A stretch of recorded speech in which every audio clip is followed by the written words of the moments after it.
All right, as you take your seats and we prepare for our next presentation, I want to take a moment and thank our sponsors. The unprecedented amount of support for this event is overwhelming. Our sponsors are easily recognizable by the ribbons on their name badge. Throughout the day, if you see a sponsor, please thank them. I also want to thank Gary and Tony, our sound crew. Your songs today are awesome and cracking me up. Thank you. They're always awesome. This is our team that travels with the chamber and does a great job. And also want to thank John, who works here with the Commons and is working with them today. Up next, I would like to welcome to the stage the State Director of our title sponsor, Americans for Prosperity, Jesse Ramos. Please join me, Jesse. Wow, I definitely like the entry music on that one. So I just want to start off by thanking the Montana Chamber of Commerce for hosting this absolutely critical event. Stacy, Todd, I know how much work goes into hosting one of these, and we're grateful for everything you do for Montana. I just want to start by thanking President Trump and his entire administration for fighting the courts and the bureaucratic deep state each and every day for American energy and for our state's rights. And most importantly, I want to thank Governor Greg Gianforte for your steadfast leadership of the state, fighting for Montana energy and for our independence from the Washington bureaucrats every single day. Let's give it up for Greg Gianforte.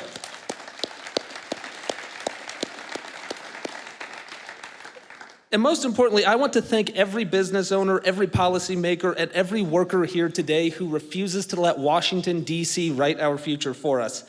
My name is, yes, let's give it up. So my name is Jesse Ramos. I'm the State Director for Americans for Prosperity, Montana. I'm a former Missoula City Councilman, and I'm a Waste to Energy CEO. We know that here at AFP, if we don't get energy right, we lose more than just jobs or investment. We lose our dignity and our sovereignty over our own land. Here at the summit, the focus is on the next decade, AI, infrastructure, new markets. But before we look ahead, I want to tell a story of how we got here. It's a story echoed in thousands of small towns across this country. It's a reminder that this isn't just about energy. It's about independence. It's about dignity. It's about the American dream. I grew up in Libby, Montana, a secluded town nestled alongside the Kootenai River, carved into the Cabinet Mountains, tucked away in the far northwest corner of the state. It was a town built by logging, mining, and energy, where hard work still meant worth. We were a town that took pride in what we built and what we provided the world. Our high school mascot was the Libby Logger, and on those crisp fall nights under the lights of the football stadium, the whole town would pack into the bleachers. When the Libby Logger scored a touchdown, you didn't just hear cheers, you heard the chainsaws roar to life in the stadiums. The chains had been taken off, of course, but the sound of those chainsaws echoing through the valley was truly something else.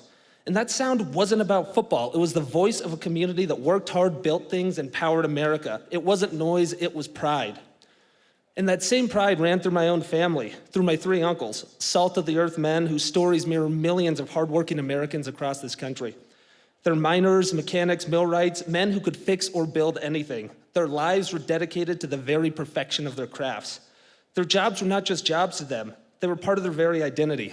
Written in my Uncle Mark's obituary, right up next to being a good husband and devoted father, it read that he could weld anything but the crack of dawn or a broken heart, because being a welder was part of who he was, and he was damn proud of that.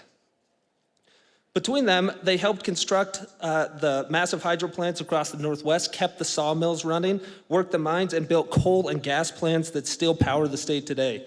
They didn't wait for permission or policy opinions from DC. They just went to work, providing for their families with dignity, purpose, knowing that their labor built something bigger than themselves.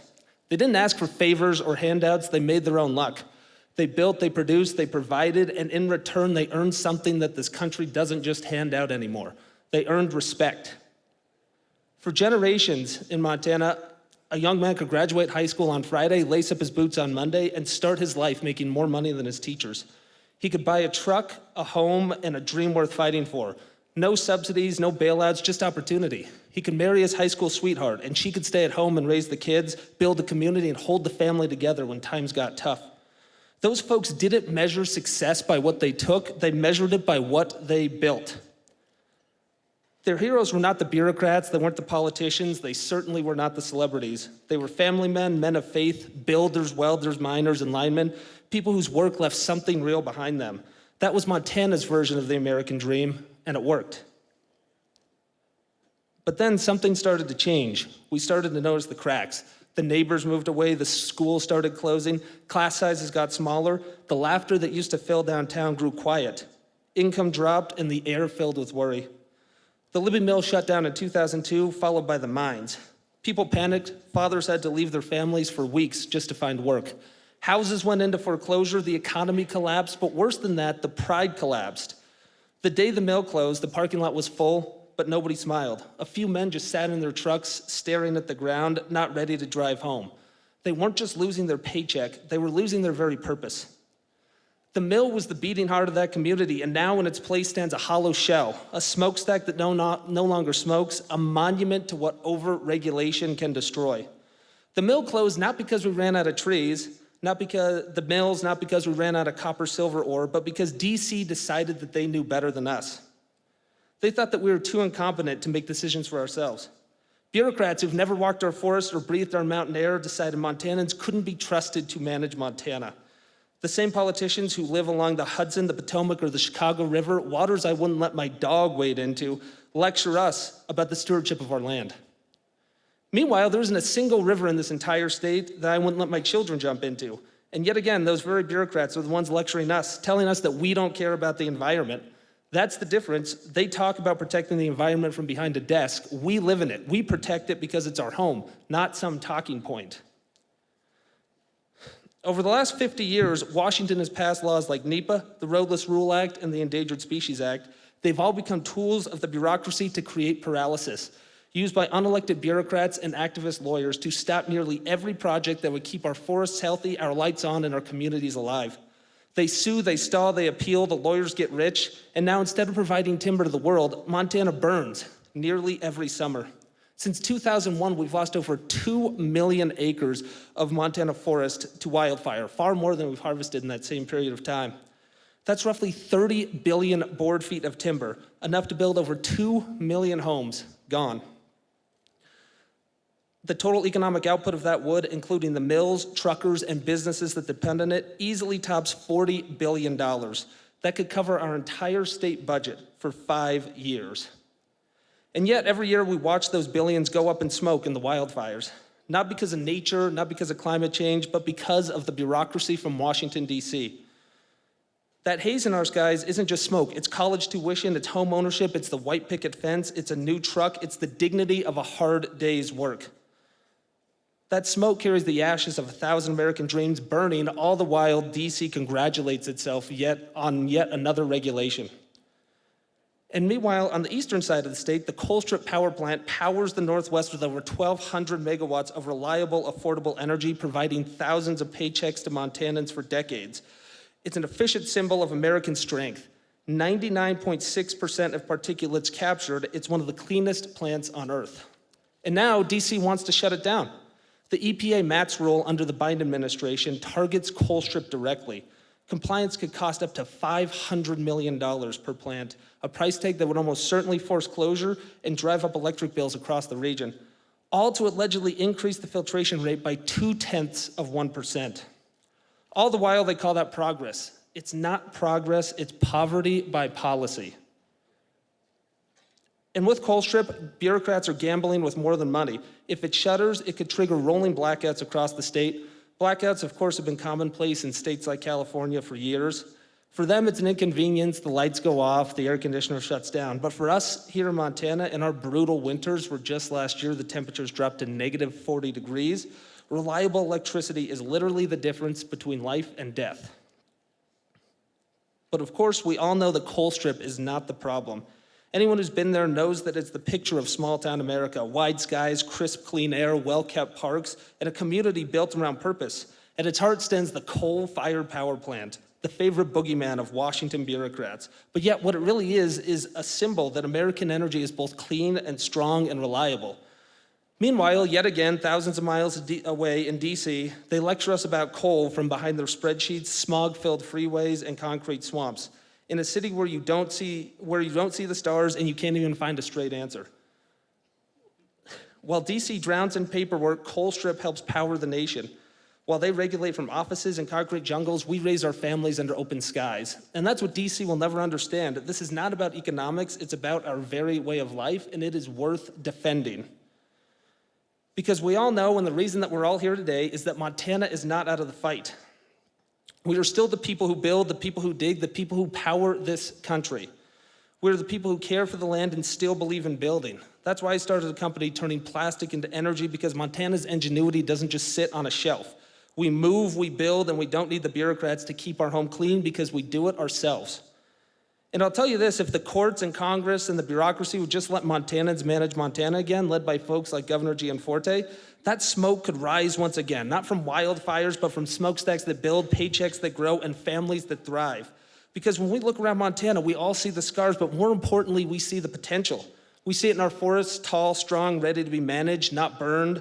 We see it in the veins of coal and copper beneath our feet and in the rivers that still turn our turbines to this day. And we see it in the innovators, the welders, the engineers, the ranchers, the farmers, the entrepreneurs who still believe the next great boom is not going to come from Silicon Valley, but from right here in Big Sky country. We don't need permission to rebuild what's ours. We just need Washington to get out of the way. Because Montana can once again lead, not just survive, but thrive, not just for Montanans, but for the nation that we help build. Our lumber builds America's homes. Our minerals drive America's innovation. Our oil fuels Americans' freedom of movement. And our power keeps the lights on across the Northwest. Montana fuels America, and America needs Montana.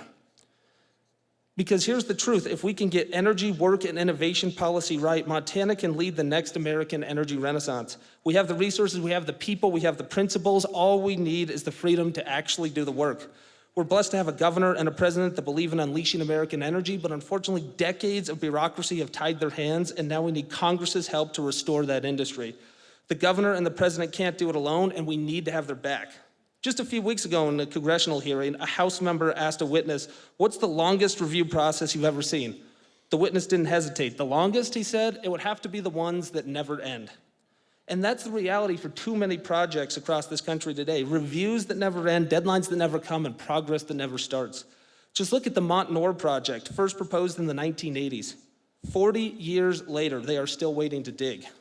Beneath those mountains sits over 1 billion pounds of copper, enough to build power lines that stretch from Montana to DC and back 500 times. All of it just sitting there waiting for approval. Projects shouldn't take decades to approve. One review, one decision, one timeline. Washington needs to streamline the process and get out of the way so energy, infrastructure, and innovation can move at the speed of Montana, not the speed of DC. Environmental protection shouldn't mean paralysis. It's time to build. It's time to clear the red tape, modernize the rules, and trust the people who actually build this country, the welders, the engineers, and the entrepreneurs. Because when Montana is free to build, America wins.